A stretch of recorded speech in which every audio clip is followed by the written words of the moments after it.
Welcome, friends. Now, this is the time to know the rules of narration change in interrogative sentence.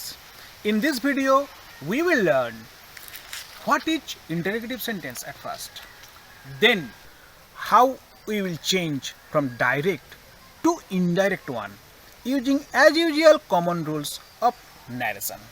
So let's start our video now.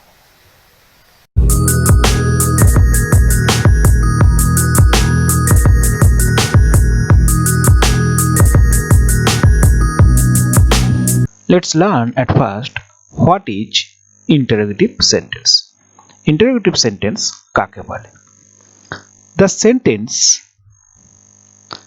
that asks question. এমন কোন sentence যেটা কিছু প্রশ্ন করা বোঝায় তখন আমরা ইন্টারোগেটিভ সেন্টেন্স বলবো। কোনো কোশ্চেন করা বোঝালে, কোনো প্রশ্ন করা বোঝালে এমন সেন্টেন্সের মাধ্যমে তখন আমরা তাকে ইন্টারোগেটিভ সেন্টেন্স বলবো। ইন্টারোগেট করার মধ্যেই একটা টার্মের মধ্যেই সংজ্ঞা আমরা পাচ্ছি। ইন্টারোগেট করা মানে কি? মানে কোনো প্রশ্ন করা বা কোনো কোশ্চেন করা। It is use to ask information. Interrogative sentence বলতে যখন কোনো কিছু ইনফরমেশন করা বোঝাবে, সেটা আবার করকম ভাবে হবে, দু রকম ভাবে ইন্টারোগেটিভ করা যায়, ইন্টারোগেশন করা যায়। টু টাইপস, একটা কি WH কোশ্চেন্স আর একটা হচ্ছে ইয়েস নো টাইপ কোশ্চেন। তাহলে ইন্টারোগেটিভ সেন্টেন্সে আমরা দুভাবে পাই, একটা হচ্ছে WH কোশ্চেন আর একটা হচ্ছে yes no type questions. So দুটো ক্ষেত্রেই কিন্তু আমরা কি করব না প্রশ্ন করব, আস্ক। প্রশ্ন করার ইংরেজি হচ্ছে আস্ক। তাহলে আমরা এই সংজ্ঞার মাধ্যমে ইন্টারোগেটিভ সেন্টেন্সে কি রিপোর্টিং ভার্ব ব্যবহার করা যেতে পারে সেটা আমরা পেয়ে যাচ্ছি। So we can use ask as reporting verb in indirect. তো যেহেতু কোনো সেন্টেন্সের মাধ্যমে প্রশ্ন করা বোঝাচ্ছে, আমরা ইন্টারোগেটিভ মোডটা বোঝাবো কিভাবে না কোনো রিপোর্টিং ভার্বের মাধ্যমে আমরা বোঝাবো যে এটা কোন সেন্টেন্সে ন্যারেশন চেঞ্জ করা হচ্ছে। রিপোর্টিং ভার্ব আস্কের মাধ্যমে আমরা ক্লিয়ার করতে পারবো। So to change from direct to indirect one in interrogative sentence, কিছু সিম্পল রুলস, একদম ছোট ছোট কয়েকটা একদম সিনপসিস করে বোঝাচ্ছি। রিপোর্টিং ভার্ব কি হবে না, রিপোর্টিং ভার্ব আমরা আস্ক ব্যবহার করব, যেটাকে আমরা পাস্ট টেন্সে করলে কি হবে আস্কড। সবসময় রিপোর্টিং ভার্ব, যেহেতু ইন্টারোগেটিভ সেন্টেন্স মানে কোনো কিছু প্রশ্ন করা, জিজ্ঞাসা করা, তাই জন্য আমরা রিপোর্টিং ভার্ব সবসময় আস্ক ব্যবহার করব, যেটা past form asked. Before reporting object, যদি রিপোর্টিং অবজেক্ট থাকে তখনও আমরা আস্ক ব্যবহার করতে পারি। কখনো কখনো আমরা ইনকোয়ার্ড অফ ব্যবহার করতে পারি, কিংবা ওয়ান্টেড টু নো ফ্রম, এটাও জিজ্ঞাসা করার জন্য, মানে এটার বাংলা মানেও যদি বলি ওয়ান্টেড টু নো, জানতে চাওয়া। ফ্রমটা তখনই বসাবো যদি তারপরে রিপোর্টিং অবজেক্ট থাকে। তাই জন্য আমরা বলছি বিফোর রিপোর্টিং অবজেক্ট যদি থাকে তখন আমরা আস্ক যেমন আমরা অ্যাজ ইউজুয়াল সব ক্ষেত্রে ব্যবহার করি, আস্ক তো ব্যবহার করবই, তার সঙ্গে সঙ্গে ইনকোয়ার অফ ব্যবহার করতে পারি, ওয়ান্টেড টু নো ফ্রম এটা ব্যবহার করতে পারি, may be used in place of said to, যখন আমরা সেড টু ব্যবহার করব। আমরা আগে অ্যাসার্টিভ সেন্টেন্সে সেড টু তুলে দিয়ে টোল্ড ব্যবহার করেছি, এখানে আমরা সেড টু বদলে আমরা আস্ক ব্যবহার করব, যেহেতু এটা ইন্টারোগেটিভ সেন্টেন্স, বা ইনকোয়ার্ড অফ বা ওয়ান্টেড টু নো ফ্রম, এই ধরনের অনেক কিছু reporting verb according to the meaning আমরা ব্যবহার করতে পারি। Next conjunction. আগে আমরা জেনারেল রুলস বা অ্যাসার্টিভ সেন্টেন্সে কনজাংশন কি ব্যবহার করেছিলাম, দ্যাট। কিন্তু এখানে কনজাংশন আমরা ব্যবহার করব কি ইফ বা ওয়েদার। এটা আবার কোন ক্ষেত্রে, যদি ইয়েস নো টাইপ কোশ্চেন হয় তখন আমরা ইফ বা ওয়েদার ব্যবহার করব, যদি ইয়েস নো টাইপ কোশ্চেন হয়।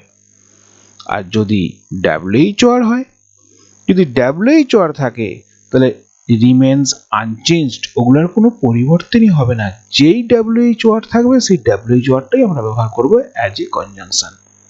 It is only for WH question.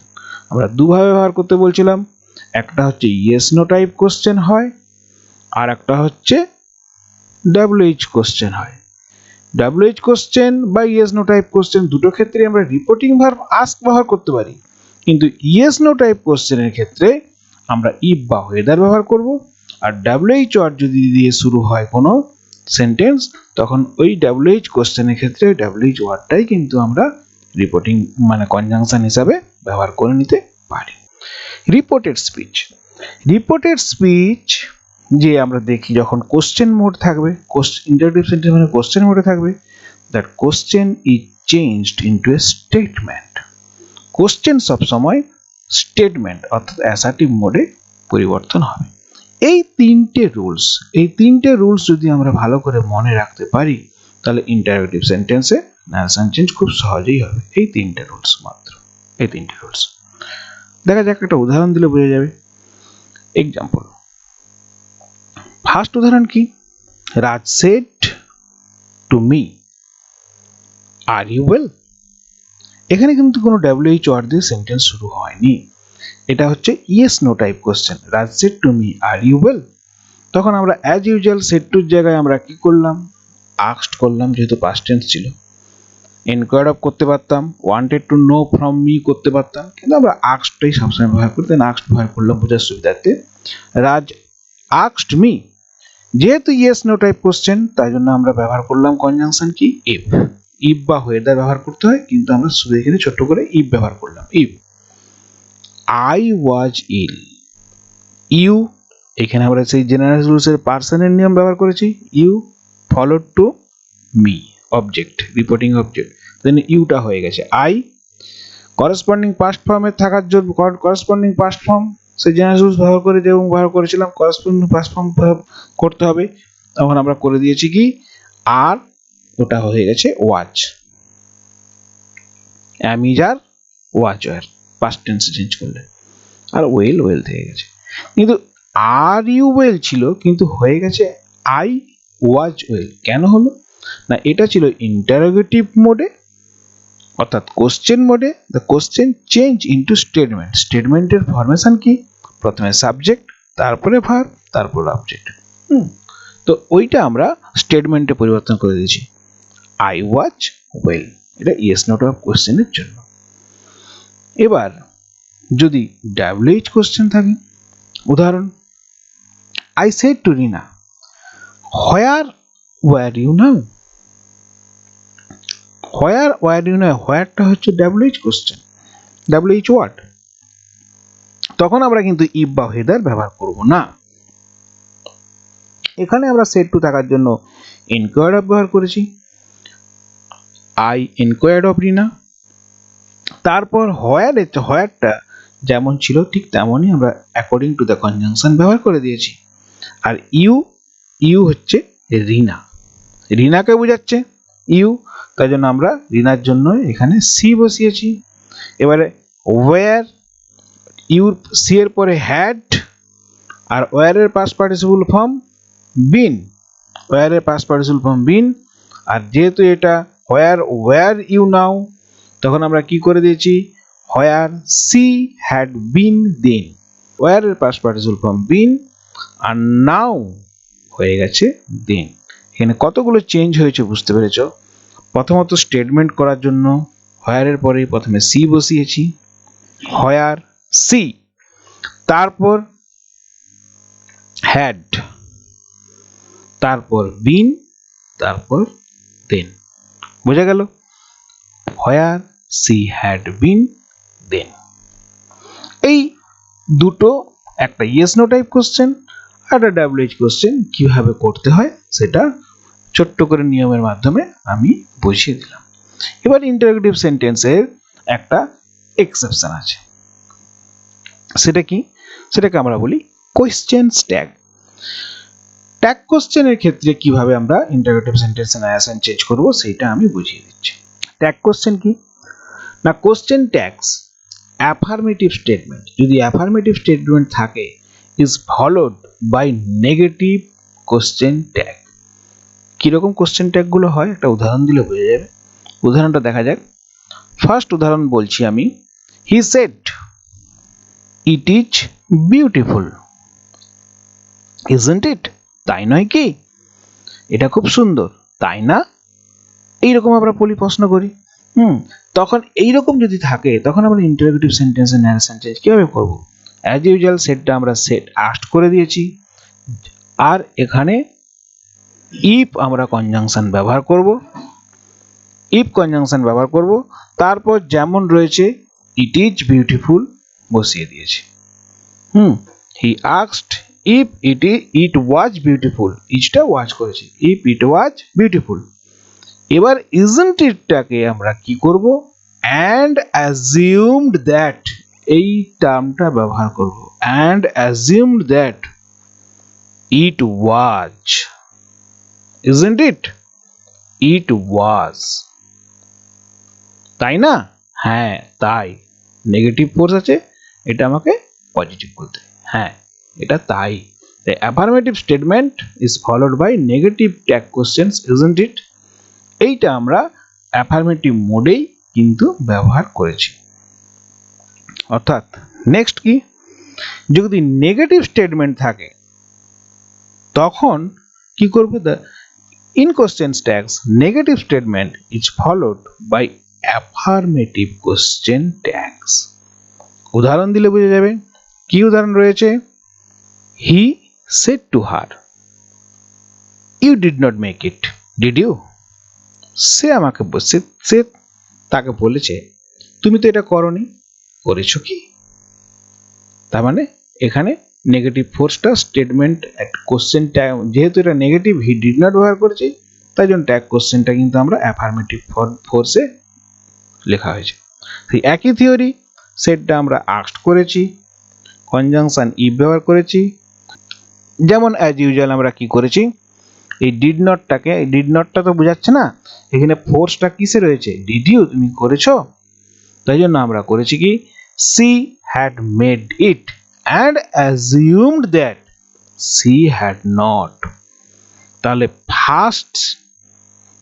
First যে সেন্টেন্সে যেইটা বোঝাচ্ছে সেটাই কিন্তু আমরা লাস্টে ট্যাগ কোশ্চেন্সে ব্যবহার করলাম। The main force lies in the first statement. Main ফোর্সটা সবসময় ফার্স্ট স্টেটমেন্টেই থাকে, নট ইন ট্যাগস। ট্যাগ কোশ্চেন্সে কিন্তু আমরা পাই না। It is used only checking confirmations. এই ট্যাগ কোশ্চেনটাকে আমরা ব্যবহার করি কিসের জন্য? কনফার্মেশন করার জন্য বা চেকিং করার জন্য ব্যবহার করে থাকি, কিন্তু মূল কথাটা কিন্তু আমরা প্রথম স্টেটমেন্টেই পেয়ে থাকি। প্রথমে আমরা বলছিলাম it is beautiful, isn't it? এটা সুন্দর, তাই না?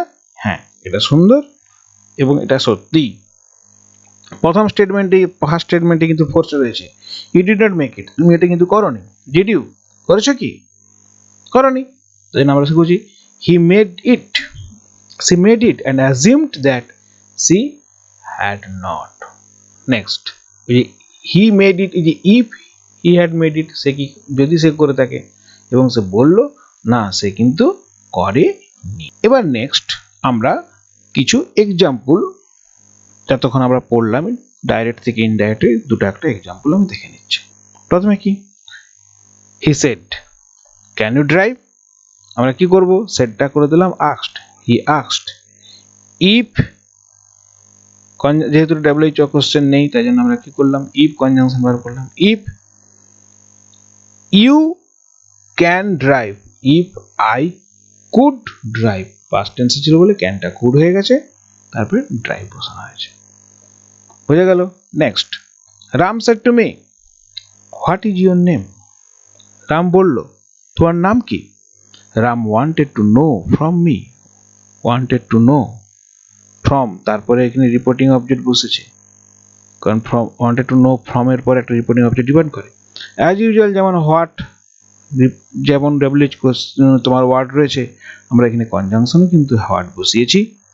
তারপর কি বসিয়েছি? এটাকে স্টেটমেন্ট করার জন্য your name means my name, আমাকে বলেছে মাই নেম, আর ইজটা হয়ে গেছে পাস্ট টেন্সে ওয়াজ। তাহলে কি দাঁড়ালো? Ram wanted to know from me what my name was, what my name was. তো এখানে ওয়ান্টেড টু নো যদি ব্যবহার করেছি আমরা, wanted to know from, wanted to know ব্যবহার করলে ফ্রম ব্যবহার করতে হবে। যদি এত কিছু না করতে চাই প্লেন আস্কড ব্যবহার করতে পারি। সর্বক্ষেত্রে আমরা আস্কড ব্যবহার করব ইন্টারোগেটিভ সেন্টেন্সে। রাম আস্কড মি করলেও ওটা ঠিক হতো। Next, he said to her, have you enjoyed the class? He enquired of, enquired এর পর ব্যবহার করলে আমরা অফ ব্যবহার করব। He enquired of her if she had, এবার ইউটাকে হার তাই জন্য সি ব্যবহার করা হয়েছে। তারপর হ্যাভটা এই পাশে চলে এসেছে স্টেটমেন্ট করার জন্য। হ্যাভ এর বদলে আমরা কি বসিয়েছি, পাস্ট টেন্সে করেসপন্ডিং পাস্ট টেন্স করলে হ্যাড হয়েছে। তারপর enjoyed the class, she he enquired of her if she had enjoyed the class, বা এনকোয়ার্ডের পরে বদলে আমরা আস্কডও ব্যবহার করতে পারি। এই সিম্পল কয়েকটা রুলস জানলেই আমরা ইন্টারোগেটিভ সেন্টেন্সে কিভাবে ন্যারেশন চেঞ্জ করা হয় সেটা খুব সহজেই বুঝে নিতে পারবো। এবার আমরা তোমাদের বাড়িতে কিছু এক্সারসাইজ করার জন্য, এতক্ষণ যে পড়ালাম, বাড়িতে কিছু এক্সারসাইজ করার জন্য কিছু কোশ্চেন দিয়ে দিচ্ছি, এটা দেখে নিতে পারো। এবার প্র্যাকটিস করবে। রিনা said to me, who is your guardian? Teacher said to her, what is your name? The traveler said, is this way to Kolkata? He said to me, will you tell me your name? Tina said to Raj, does anybody know you? The girl said, the doll is very nice, isn't it? এই রকম কয়েকটা practice করবে। প্রয়োজন হয় তোমরা এগুলো করে comment বক্সে কমেন্টও করতে পারো, আমি দেখে দেবো। তো আশা করি তোমরা সবাই ক্লাসটা খুব ভালোভাবে এনজয় করেছো। আর ইন্টারোগেটিভ সেন্টেন্সের কিছু ট্রিক্স, খুব সহজে ইন্টারোগেটিভ সেন্টেন্সে কীভাবে ন্যারেশন চেঞ্জ করতে হয় আশা করি বুঝতে পেরেছো।